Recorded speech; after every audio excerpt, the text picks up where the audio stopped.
워런 하딩의 오류라고 하는 심리학 용어가 있습니다. 이런 용어가 붙여진 데는 이유가 있는데요. 먼저 이 심리학 용어가 어떤 때 사용되어지는지 그걸 우리가 좀 알아야 되는데, 화려한 외형이 있어요. 어떤 사람이 화려한 외형을 가지고 있습니다. 근데 그 화려한 외형 안에 허망한 실체가 그 외형으로 인해서 포장되어져 있는 현상을 일컫는 말. 그게 바로 워런 하딩의 오류라고 하는 용어인데요. 이 워런 하딩이라고 하는 사람이요, 실제로 존재하는 사람이었습니다.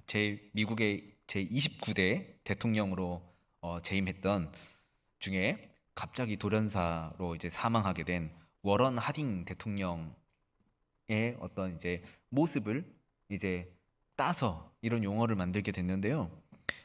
미국 대통령으로 재직하던 중에 이 워런 하딩 대통령을 그냥 외모로만 쭉 따지고 봤을 때 그동안 재임했던 미국의 대통령들보다 훨씬 잘생겼다라고 하는 거예요. 미국 대통령 중에서 가장 잘생긴 사람 하면 워런 하딩 대통령이라고 이렇게 말을 하는데, 그런데 이제 외모 말고 이제 대통령이 되면 그렇지 않습니까? 대통령으로서의 어떤 직무를 이제 수행해야 되잖아요.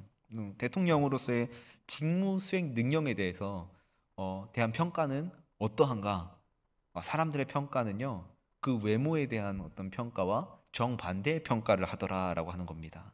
직무 능력이 그가 가지고 있는 어떤 그 외모, 외모보다 훨씬 더 못하다는 거예요. 쉽게 말하면 이제 겉모습은 번지르한데 막상 이제 대통령으로서의 직무 수행 능력을 봐보니까 형편없더라라고 하는 겁니다. 그래서 이제 그 워런 하딩이라고 하는 대통령의 이름을 따서 워런 하딩의 오류라고 하는 이 심리학 용어가 생겨나게 된 것입니다. 요즘 우리가 사람들을 만나면 여러분 어떠세요?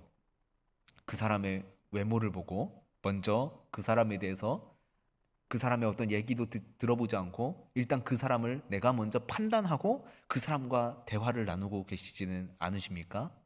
요즘 현대인들이요, 이렇게 사람들에게 접근을 하고 그 사람에 대해서 내가 알지도 못하는데 일단 먼저 그 사람의 겉모습 보고 외형 보고 딱 이렇게 스캔을 해요. 그러면서 저 사람은 이런 사람이겠거니 하고 이제 먼저 판단을 하고 그 사람과 대화를 나누거나 그 사람과 관계를 쌓아 나간다는 겁니다. 그러다가 이제 그 사람과 이제 관계가 깊어지게 되면 내가 처음 이 사람을 만나서 가졌던 그 생각이 잘못됐구나라고 하는 것을 깨닫는 일이 부지기수라는 것이죠. 어떤 일을 하면서도요, 근데 현대인들은 이런 모습뿐만 아니라 감성적으로 뭐 어떤 일을 해결하려고 하는 모습을 많이 보이고 있습니다. 이렇게 하면 분명히 잘못된 결과를 가져오게 된다는 사실을 보여주는 거다라고 하는 뜻에서도 이 워런 하딩의 오류라고 하는 이 용어가 사용되어집니다. 우리가 계속해서 바울이 복음을 뿌리내린 이 갈라디아 교회를 살펴보고 있습니다. 근데 그곳에 슬그머니 누가 이렇게 들어옵니까? 거짓 교사들이 들어오잖아요. 그들은 구원을 받기 위해서 여러분 율법 지켜야 됩니다. 여러분 할례를 받아야 됩니다. 유대인들의 각종 종교 의식과 관습 그리고 전통, 우리가 이것을 지키고 따라 나가야 됩니다. 라고 주장했던 사람들이 누굽니까? 바로 갈라디아 교회에 조용히 스며든 거짓 교사들 아닙니까? 갈라디아 교회 성도들 중에 이 거짓 교사의 이런 주장에 그리고 이런 말에 혹해서 거짓 교사를 따르던 자들이 하나 둘씩 생겨나게 되었죠. 이런 모습을 바라보면서 사도 바울이 너무나 안타까운 마음 가지고 그들을 꾸짖기도 하고 그들에게 다시 돌아와야 된다고 소리치는 모습을 우리가 갈라디아 이 말씀을 통해서 보게 되는데요. 하나님의 자녀라는 것을 잊어버리고 다시 초등학문으로 돌아가서 그 초등학문의 종노릇하는 갈라디아 교인들에게 사도 바울이 정신 차려야 됩니다 라고 지금 외치고 있습니다. 여러분, 이 시대 예수 그리스도 안에 있는 우리들은 어떻습니까? 우리들은 안 그럴까요? 아니요. 우리들에게 사도 바울이 지금 소리치고 있습니다. 여러분, 세상의 초등학문에 종노릇하면 안 됩니다. 다시 돌아와야 됩니다. 누구에게요? 예수님께로요. 하나님의 자녀로서 하나님의 그 마음 가지고 하나님의 성품을 가지고 하나님께서 우리에게 주신 그 성령의 감동을 가지고 살아가지 못하면 우리는 결국 초등학문의 종노릇하는 예전 모습으로 돌아갈 수밖에 없게 되는 겁니다. 그렇게 되면 어떻게 될까요? 우리 안에 그동안 하나님께서 주신 그 복음의 힘 가지고 우리가 어떤 장애물을 만나더라도 어떤 어려움이 있더라도 어떤 고난이 있더라도 잘 헤쳐나가면서 어떻게든 헤쳐나가면서 우리의 힘이 아니라 하나님의 도우심으로 그 길을 헤쳐나왔는데 우리가 그런 복음의 힘을 잃어버리게 된다는 겁니다. 이제 세상 속에서 표류하는 그냥 난파선처럼 그렇게 살아가게 되는 것이죠. 사도 바울이 율법주의적인 삶을 살아갈 수밖에 없게 된다. 초등학문의 종이 돼버리면 종노릇하는 예전 모습으로 돌아가면 결국은 복음주의적인 삶이 아니라 율법주의적인 삶을 살아가게 된다라고 하는 것을요 말씀을 통해서 계속해서 우리에게 전해주고 있습니다. 그렇기에 우리는 예수님을 통해서 얻은 이 하나님의 자녀로서의 어떤 이 직분, 자격, 그리고 하나님께서 우리에게 주신 그 성령의 감동, 우리가 지켜야 될 필요가 있는 겁니다. 그냥 단순히 우리가 말로 지키는 것이 아니라요. 우리가 이것을 여러분 로또 1등 당첨된 복권을 내가 가지고 있는데 발표 날 내가 가지고 있는 그 로또 복권이 1등이라고 해보세요, 여러분. 그거 그냥 막 어디 막 이렇게 아무데나 이렇게 놓고 다니시겠습니까? 어디 나만 아는 지갑에다가 잘 보관했다가 내가 은행 가서 이거를 바꿔야죠. 그렇지 않습니까? 다른 사람에게 주실 거예요? 그럼 이제 정말 하나님의 은혜가 흘러 넘치겠지만 보통은 내가 가지고 있잖아요. 그런 것처럼 우리가 그 하나님께서 주신 성령의 감동을 지킬 필요가 있다니까요. 그 어떤 것과도 난 이건 바꿀 수 없어 라고 하는 마음 가지고요 지켜야 돼요. 하나님과의 관계가 무너지게 되면 가장 먼저 찾아오는 문제가 뭐냐면 이런 겁니다. 내 안에 우상이 점점 많아진다는 거예요. 내 안에 우상들이 점점 채워진다는 겁니다. 여러분, 우상이 내 주변에 많아지고 내 안에 우상이 점점 많이 채워지면 어떤 일이 발생하게 될까요? 그런 거죠. 예전에 나는 하나님만 바라보면서 살았어요. 하나님의 말씀 붙들고 살았습니다. 그런데 내 안에 우상이 많아지고 내 안에 우상이 쌓여가니까 하나님 바라보는 것이요 힘들어져요. 이제 하나님을 예전에는 100을 바라봤다면 점점 80, 60, 40 점점 없어져요. 하나님 바라보는 것보다 내 주변에 깔려있는 우상들을 바라보게 됩니다. 하나님을 섬기는 게 너무나 즐거웠는데 내 안에 우상들이 많아지고 내 안에 우상들이 깔리다 보니까 하나님 섬기는 게요 이제 재미가 없어요. 세상의 것이 더 재밌어요. 그래서 세상의 것을 쫓아가게 됩니다. 우리가 하나님 자녀로서 하나님의 자녀답게 세상을 살아가야 되는데 이제 그게 불가능해진다는 겁니다. 이게 초등학문의 유혹인데요. 이 초등학문의 유혹은 내 옆에 있는 다른 사람에게 일어나는 일이다. 나는 하나님과 관계가 지금 괜찮으니까 나에게 이런 일은 죽었다 깨나도 일어나지 않는다. 그게 아니에요, 여러분. 나뿐만 아니라요. 그 어떤 사람도 초등학문의 유혹에 빠질 수밖에 없습니다. 자칫 잘못하면요. 이것을 가볍게 여겨서는 안 된다라고 사도 바울이 계속해서 우리에게 전해주고 있는 겁니다. 그러면 우리가 어떻게 해야 이 초등학문의 유혹을 우리가 이겨내고 하나님의 자녀답게 복음 안에서 복음적인 삶을 우리가 살아나갈 수 있을까 하는 것이죠. 갈라디아서 4장 8절부터 11절 말씀을 함께 합독하겠습니다. 그러나 너희가 그때에는 하나님을 알지 못하여 본질상 하나님이 아닌 자들에게 종노릇 하였더니 이제는 너희가 하나님을 알 뿐 아니라 더욱이 하나님이 아신 바 되었거늘 어찌하여 다시 약하고 천박한 초등학문으로 돌아가서 다시 그들에게 종노릇 하려 하느냐. 너희가 날과 달과 절기와 해를 삼가 지키니 내가 너희를 위하여 수고한 것이 헛될까 두려워하노라. 아멘. 8절 말씀 가운데서 하나님이 아닌 자, 이것은 뭘 얘기하냐면요, 하나님처럼 행세하는 가짜신들, 쉽게 말하면 우상들입니다. 그들에게 지금 종노릇 하고 있다. 갈라디아 교회 성도들이 초등학문의 유혹에 지금 빠져서 그렇게 우상들에게 종노릇하고 있다라고 하는 겁니다. 그리고 여기서 약하다라고 하는 표현은 힘이 없는 거예요. 기진맥진한 상태, 그리고 구원의 능력이 전혀 없고 힘이 없는 그런 상태입니다. 그리고 천박한, 뭐 다 아시는 표현이잖아요.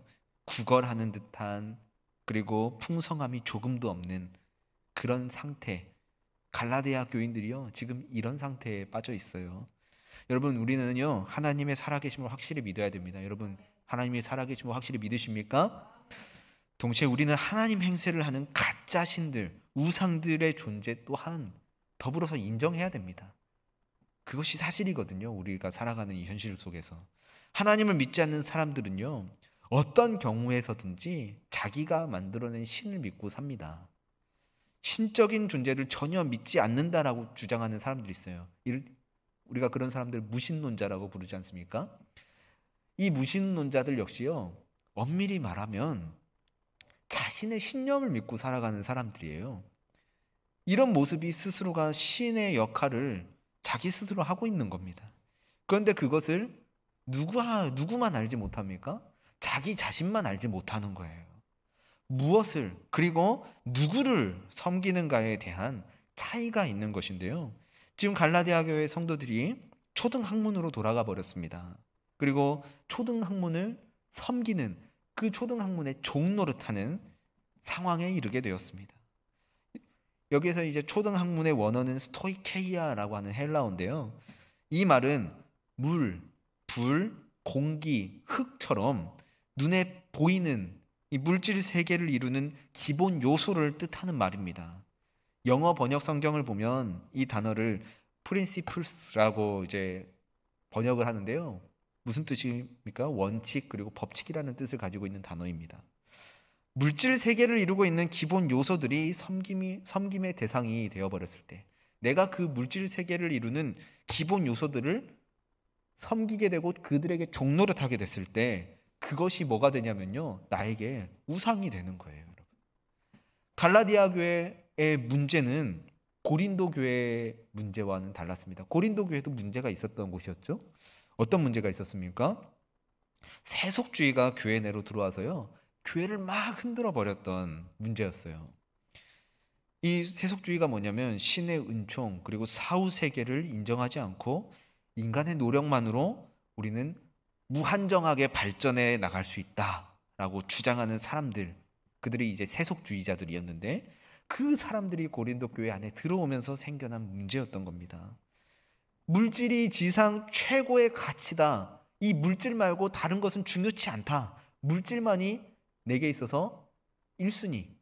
이것이 나의 삶의 전부다. 라고 여기는 사람들로 인해서 고린도 교회에 문제가 생겨났던 것이죠.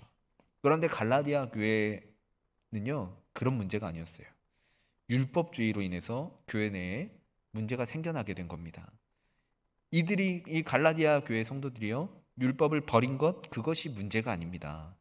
거짓 교사들이 이제 잘못된 내용들을 계속해서 주장하고 그들의 주장에 이제 혹했다라고 얘기했지 않습니까? 그 거짓 교사들의 가르침을 따라서 율법을 행하고 스스로 하나님처럼 되려고 했던 그것이 문제였습니다. 갈라디아 교회는요, 주된 구성원이 어떤 사람이냐면 이방인들이었습니다. 주로 이방인들로 구성되어 있는 교회였어요. 그런 성도들이 유대인의 종교 관습을 따른다. 그들이 이전에 예수님을 만나기 전에 이 교도적인 우상들을 섬기는 것과 같은 잘못된 모습이었습니다. 오늘 우리 사회와 교회에서 초등학문이 되는 것들이 참 많이 있어요. 여러분들에게 초등학문이 되는 것이 무엇입니까? 여러분, 숭실대학교 기독교학과에 있는 김혜건 교수님께서요, 하나님의 도성, 그 빛과 그림자라고 하는 책을 통해서요, 이런 얘기를 하세요. 오늘날 한국 사회의 주요 인식은 돈과 권력입니다. 라고 하면서요, 돈과 권력이 한국 사회의 사람들이 주된 관심사라고 말을 하는 겁니다. 그만큼 우리에게 익숙한 것이요, 우상이 되어가는 시대를 우리는 살아가고 있습니다. 여러분, 우리가 자주 사용하는 이 스마트폰 있잖아요. 스마트폰. 우리가 이 스마트폰이 우상이 아니라고 말할 수 있을까요? 요즘 친구들, 이제 뭐 청소년이나 뭐 아동부 친구들을 봐보면요, 손에서요 이 스마트폰을 놓질 않습니다. 걔들만 문제겠습니까? 아니요. 더 내려가서요, 막 3살, 4살 되는 어린이 친구들도요, 이 스마트폰으로부터 자유하지 못해요.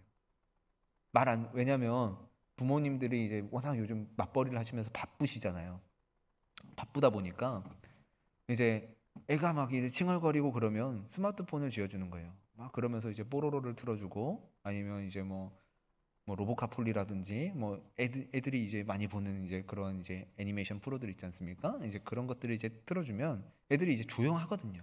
그럼 이제 조금 이제 숨 돌리면서 이제 부모님들이 자기 할 일을 이제 조금씩 이제 할 수 있는 거예요. 그러다 보니까 어딜 가더라도 이거를 이제 애들이요 이걸 스마트폰을 쥐어주지 않으면 이제 막 안 줬다고 이제 막 칭얼거리는 거예요. 막 난리 나는 겁니다. 그럼 이제 어쩔 수 없이 또 쥐어주게 되는 거예요.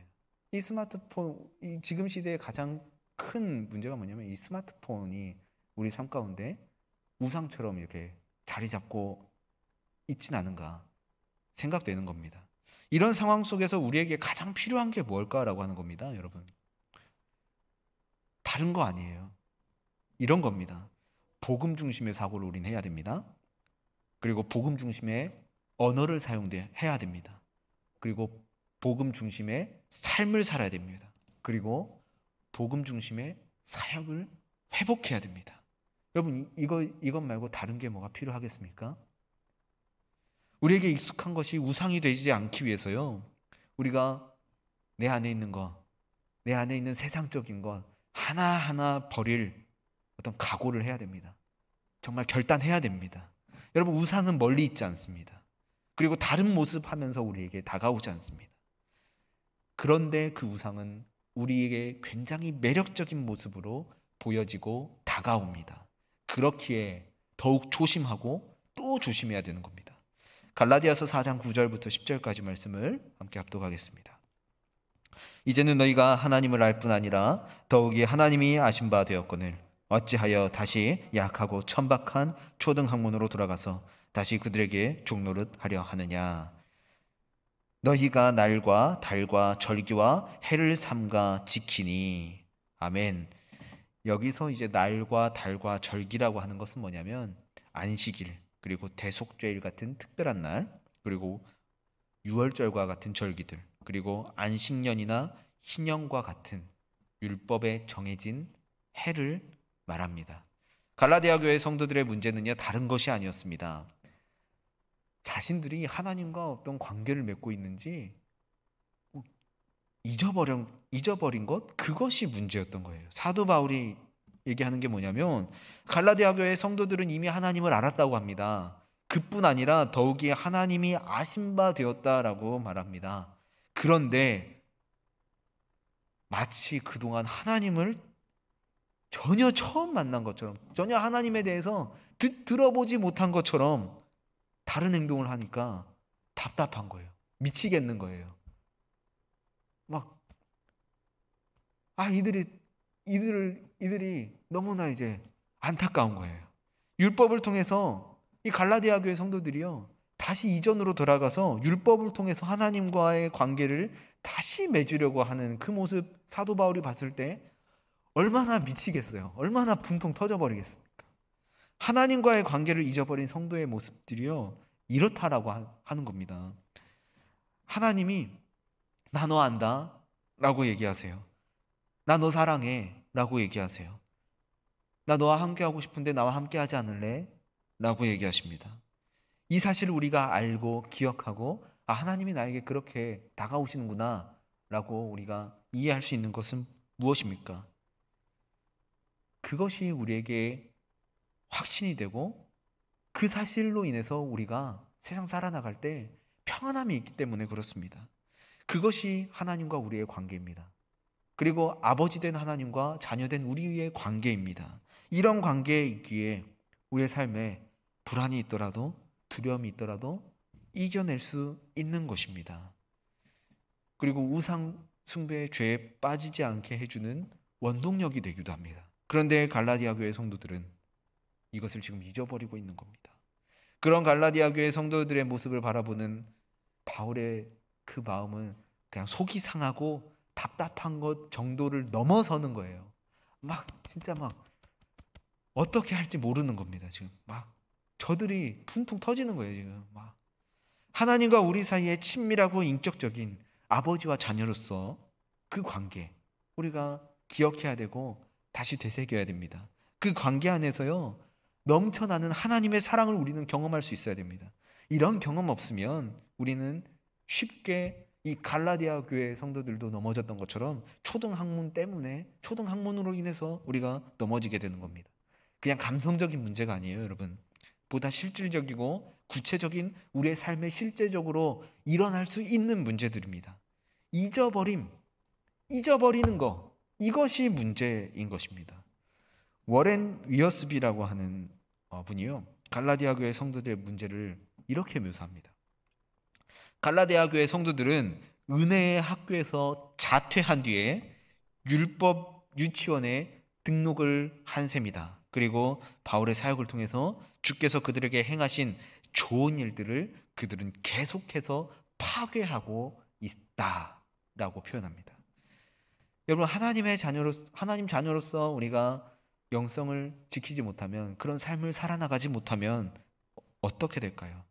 이런 갈라디아 교회 성도들처럼요, 하나님께서 우리를 통해서 행하셨던 좋은 사역들 내가 다시 찾아가서요 다 깨부시고 있는 그런 모습을 한다는 겁니다. 하나님의 자녀로서 우리가 살아가야 됩니다. 그렇지 못한다면 자기도 모르는 사이에 우리는 초등학문의 노예가 되어버리는 겁니다. 유대인들의 날, 달, 그리고 해, 절기, 이것은요 예수님을 바라보게 하는 것들이거든요. 근데 그것들을 통해서는 결코 의롭게 될 수 없어요. 그런데 그것을 갈라디아 교회 성도들이요 이 사실을 깨닫지 못하고 있는 겁니다. 갈라디아 교회 성도들이 겪고 있는 문제는 교회 내에 생긴 문제이죠. 이미 익숙해진 것, 전통으로 자리 잡은 것이 오히려 믿음의 돛을 펴서 이제 쫙 앞으로 향해 딱 가려고 하는데 못 가게 막 닻을 내리려 하고 바다 밑으로 그러고 있는 상황입니다. 그런 것들이 우상이 될 수 있다는 것을요 오늘 말씀을 통해서 우리에게 보여줍니다. 그렇게 우리가 조심해야 되지 않겠습니까? 우리의 가까이 있는 것, 내 주변에 있는 것을 조심해야 되지 않겠습니까? 지금까지 해온 것, 지금까지 하고 있는 것, 이것을요 낙관적으로 봐서도 안 되고 절대적으로 보아서도 안 됩니다. 왜냐하면 그것들이요 나도 모르는 사이에 초등학문의 유혹처럼 다가와서 우리가 초등학문의 종노릇하게 되는 상황이 만들어질 수 있기 때문에 그렇습니다. 예수님께서 이 땅에 오셔서 바리새인들을 포함한 당시 종교 지도자들의 외식하는 모습 그리고 율법주의를 지적하지 않으셨다면 여러분 어떻게 됐을까요? 그 누구도 그들이 하는 행동들, 그들이 하는 모습에 대해서요 문제를 제기하는 사람이 한 명도 없었을 겁니다. 아무도 문제 삼을 수 없었을 겁니다. 마태복음 6장 말씀 한번 찾아가 보십시오. 유대인들이 경건의 세 가지 기둥으로 삼고 있는 게 있어요. 그게 뭐냐면 구제, 기도, 금식입니다. 이런 것들조차 바리새인들이 어떻게 사용하는지 한번 보십시오. 자신들의 의를 드러내는 수단으로 사용합니다. 그런 그들의 모습을 예수님께서 바라봤을 때, 그들의 모습을 지켜봤을 때 그냥 넘기실 수 있었을까요? 예수님께서는 이들이요 본질을 되찾기를 원하셨기에 그들에게 싫은 소리 한 거예요. 정신 차리라고 얘기하는 거예요. 야, 너희들 잘못했다, 잘못하고 있다 라고 얘기하는 겁니다. 우리들 또한 우리 자신의 경건과 사역의 목적이 무엇인지 명확하게 할 필요가 있습니다. 우리가 그 갈라디아 교회에 조용히 침입한 그 거짓 교사들이 얘기하는 것처럼 율법주의적인 영성을 갖는다면 우리가 하나님의 뜻, 하나님의 성품에는 별로 관심 갖지 않게 될 것입니다. 자신의 의에 대한 자부심을 더 갖게 될 거란 말이죠. 자기보다 못한 사람들을 정죄하는 것에 대해서요, 당연하게 생각하고 있을지 모릅니다. 그러면서 정작 나 자신은 하나님과 멀어지고 있는데, 멀어지고 있다 생각하지 못하고 난 하나님과 더 가까워지고 있다라고 생각한다면 얼마나 지금 잘못된 그런 길을 걸어가고 있는 겁니까? 이와 반대로 나 자신의 불의와 죄악에 대해서 아파하고 여기에서 벗어나고자 막 몸부림친다라고 한다면 어떨까요? 그 사람이 하나님과 더 가까워진다는 겁니다. 그런 사람은 길을 비록 잘못 찾아가서 헤맨다 할지라도 다시 하나님께서 부르시는 그 길로 돌아올 수 있는 사람입니다. 갈라디아서 4장 11절 말씀 함께 합독하겠습니다. 내가 너희를 위하여 수고한 것이 헛될까 두려워하노라. 아멘. 사도 바울은 예수님께서 자신을 어떻게 대해 주셨는지 잊을 수가 없었습니다. 아니, 잊을 수 없을 정도로 너무나 생생하게 사도 바울에게 지금 자리 잡고 있어요. 우리가 하는 모든 사역들도요, 예수님께서 우리에게 해주신 일들에 대한 어떤 반응입니다. 사도 바울은 예수님이 자신을 보셨던 것처럼, 자신을 바라봐 주셨던 것처럼 도리어 이제 자신이 애정을 가지고 하나님의 그 사랑을 가지고 갈라디아 교회 성도들을 바라보고 있습니다. 갈라디아 교회 성도들이 지금 길을 잃고 지금 방황하면서 잘못된 길을 향해 걸어가고 있지 않습니까? 이전에 사도 바울이 그랬던 것처럼 말이죠. 성도들에게 문제가 발생했지만 그래도 나는 이들과 함께 가야 하고 이들을 다시 하나님께로 돌아오게 할 필요가 있다. 나는 그 일을 해야 된다. 라고 하는 것을요, 알고 있었습니다. 그래서 사도 바울이 결단하는 게요, 4장 19절의 말씀입니다. 나의 자녀들아, 너희 속에 그리스도의 형상을 이루기까지 다시 너희를 위하여 해산하는 수고를 하노니. 아멘. 우리를 위해서 해산하는 수고를 마다하지 않으신 분이 계십니다. 그분이 누구시냐면 바로 예수님이십니다. 우리가 살아가면서 어떻습니까? 나를 좋아해 주는 사람, 나를 사랑해 주는 사람, 나를 인격적으로 대해 주는 사람, 그 사람 만나면 여러분 어떻게 그 사람과 관계하시고 그 사람을 대하십니까? 내가 어떤 것을 만약에 가지고 있어요. 커피 쿠폰이 만약에 생겼다고 생각해 봅시다. 그러면 이제 나를 사랑해주고 좋아해주고 인격적으로 대해주었던 그 사람이 떠오르지 않겠어요? 가장 먼저. 그러면서 이제 그 커피 쿠폰을 가지고 내가 이번에 쿠폰이 생겨서 커피를 이제 가져왔는데 주고 싶어서 가져왔어라고 하면서 내가 가지고 있는 것 그냥 주는 것 아까워하지 않잖아요. 복음의 감격과 감동 없이 사도 바울이 결단하는 것처럼 다시 해산하는 수고를 한다는 것은요, 불가능합니다. 복음의 감격과 감동이 없으면요, 결정적인 순간에 어떤 행동을 하게 되냐면 숨어버려요. 그 자리를 피해버립니다. 다른 사람에게 내가 무거운 짐 가지고 있잖아요. 20kg짜리 쌀가마니 가지고 있다 하면은 내가 이거 무거워서 못 들겠으니까 다른 사람에게 짊어지어주고 나는 그냥 내가 할 거 하려고 그냥 그 자리에서 도망가 버린다는 겁니다. 이것은 율법주의적인 환경에서 신앙생활을 하는 사람들의 모습이기도 합니다. 사랑하는 성도님들, 하나님께서 우리들에게 복음의 은혜를 주셨습니다. 아멘. 그리고 해산하는 수고를 행할 수 있는 기회도 우리에게 주셨습니다. 여러분, 우리는 복음 안에서 하나가 되어야 됩니다. 그리고 함께 가야 됩니다. 무엇이든 늘 하던 대로, 기존에 하던 방식대로 하면요, 변화는 없습니다. 달라지는 것도 없습니다. 여러분, 나를 생각하기 이전에 나도 생각하는 거 중요하지만 그보다 더 앞서서 내 주변에 있는 이웃을 생각합시다. 그리고 이웃을 생각하는 마음을 우리가 한번 품어봅시다. 예수님과 복음을 전혀 알지 못하는 이웃을 우리가 떠올려 봅시다. 하나님과의 관계를 잊어버린 채 초등학문에 인생을 건 이웃이 있다면 그 이웃들 또한 생각해 봅시다.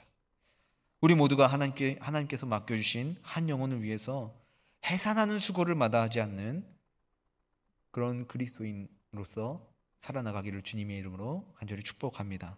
사도 바울이 그랬던 것처럼 하나님께서 맡겨주신 한 영혼에게 하나님께서 우리에게 베풀어 주신 그 사랑 전하기 위해서 우리가 다시 복음 안에서 회복하는 초대교회 성도들 모두가 되기를 주님의 이름으로 간절히 축복합니다.